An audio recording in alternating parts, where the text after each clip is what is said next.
Hi everyone, I'm Hosean Leong and I'm here with Daylon, the founder of CuriousCore. So I want to find out from you, Daylon, why CuriousCore? What's the inspiration behind it? The name, Curious. Well, curiosity is one of my core values. Okay. Yeah, and I think I just wanted to find something that rhymes a little bit with C. So I was just like working with different names, and then like happens that CuriousCore.com was available, so I just bought the domain. And what's the story behind CuriousCore? How did all this come about? Wow, yeah, this is a long story, but let me try and keep it as concise as possible. Okay. So I always enjoyed teaching. So I was working in the industry, and was working Which industry? In the tech industry. Tech industry, okay. So I was working for companies like Razer. I was working for companies like Aviva, which had their digital unit. And after working there, I got the opportunity to teach for private institutes, user experience design. And I found that no matter how tired my day was, I really enjoyed teaching, really enjoyed sharing. So I asked myself, hey, actually, could I make that a bigger part of my life instead of just being something I do on the side? Yeah, so this was during COVID, where there wasn't a lot of job opportunities. So I explored the idea of doing more teaching. I got invited to teach for some of the public institutes like the universities. And then after which I realized like, oh, actually, a lot of the students don't have support after the school, right? They don't have career support. They don't have any guidance in terms of like the portfolio. Like it's very, very limited because the school focuses mostly on the content, the theory and the content. So some of my students who I taught asked me for help, and I tried to see what I can do, and I put together a program which was completely online. And initially it was just 6 students. And after which we did some real projects together, put together a better portfolio, taught them some career skills like how to negotiate better salary. Yeah, which is very important. It's important. And then some of them found success after that, and they managed to transition.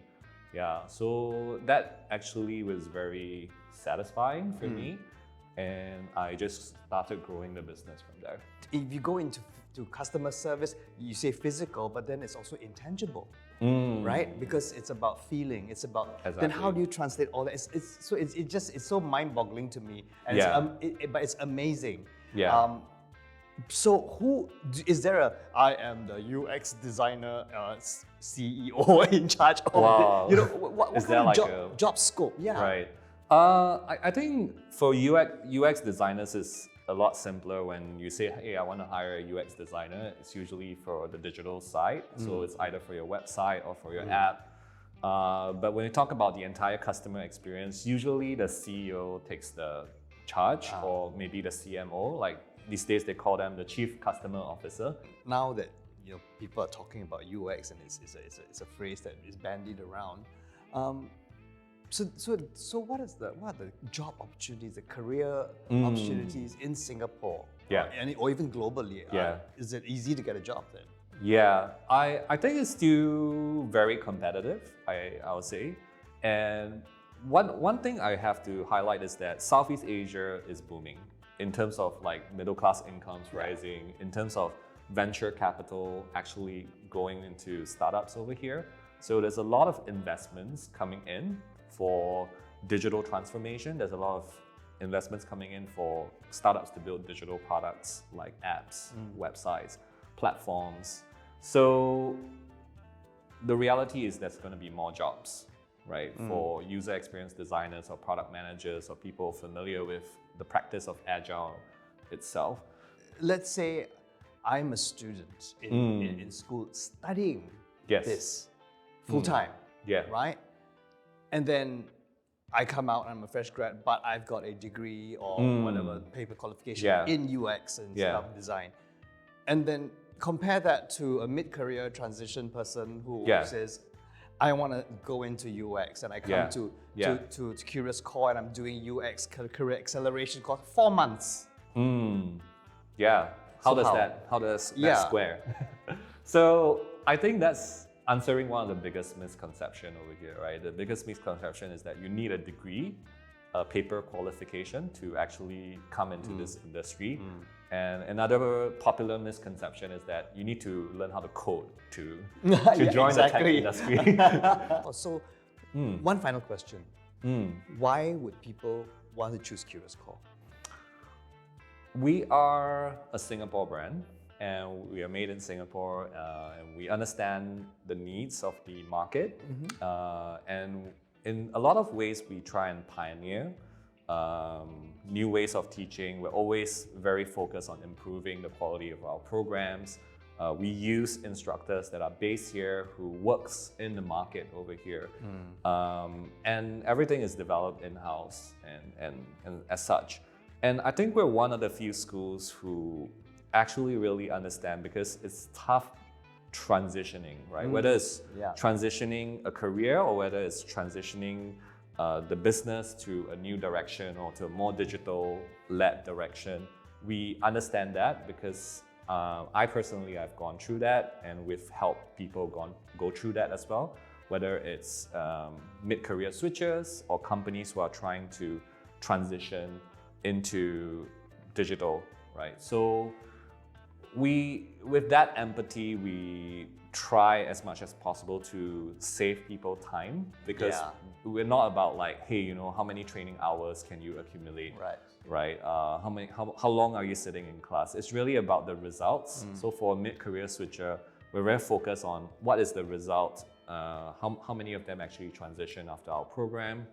For businesses, we're very focused like, okay, after they've gone through our coaching program, are they actually, you know, working better? Are they more efficient? So I think with that, we bring that perspective into the work that we do, and we're very focused on education. You know, like some training companies and education companies, they focus on 10 different things, and we're very, very focused on just a few things, and we want to do them well. So that's really our what makes us special. Because you don't have a lot of courses. I've seen your website. We're very focused. The UX career acceleration course, and then product management now, and then we're looking at agile and data analytics right now. But these are all what we call tech light verticals, and it's all that is, right? If someone can teach, let's say, data analytics better than we do, we let our partner do that, right? So we actually have a partner who teaches data analytics. Yeah. So I lied, not last question. So when your UXCA course participants, because I've spoken to 5 of your graduates who who've been mid-career transitioning people and are now very successful. And they all say that during the course, they always have case studies or they work with real clients.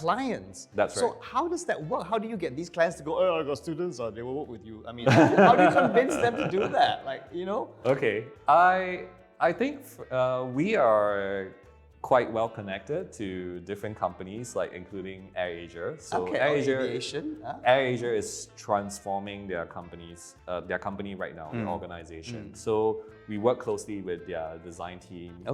So there are some projects that they are not too urgent, that they let our students try and attempt and take a stab at it. And I think when we look at a lot of startups, a lot of non-profits, they usually don't have budget to hire like a full-fledged UX team, right? There's this talent crunch right now. So hiring like a UX designer is expensive. So if I go to them and say, hey, there's students who will be willing to help your website convert better, right? And it will actually help with your whatever goals that you want to achieve. Maybe you want to sign up more members, for example, or you want to generate more sales leads on your website, or for your app, you want better acquisition or retention numbers.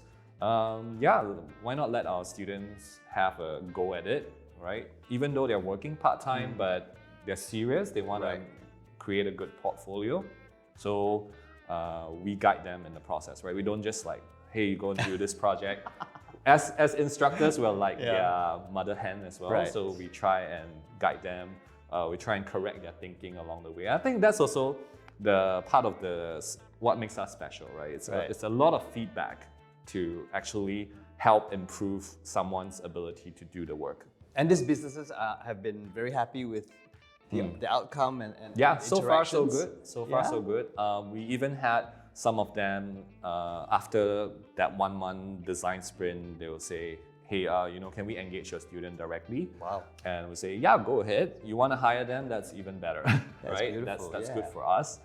And we had people who refer their other friends so it becomes like this a little bit secret thing that they share with people. It's a secret ecosystem. Yeah, secret ecosystem that only a few people know about. But you can always reach out to me if you need a link to fill out the form, the brief. Wow, that's wonderful. So earlier on, I managed to speak with 5 of your graduates who are doing amazing work in the UX industry right now. And if you are interested to find out more about their stories, you can always subscribe to CuriousCore's YouTube channel. And to find out more about the courses that are being offered, it's always on CuriousCore.com. And in the words of Daylon, the founder, stay curious.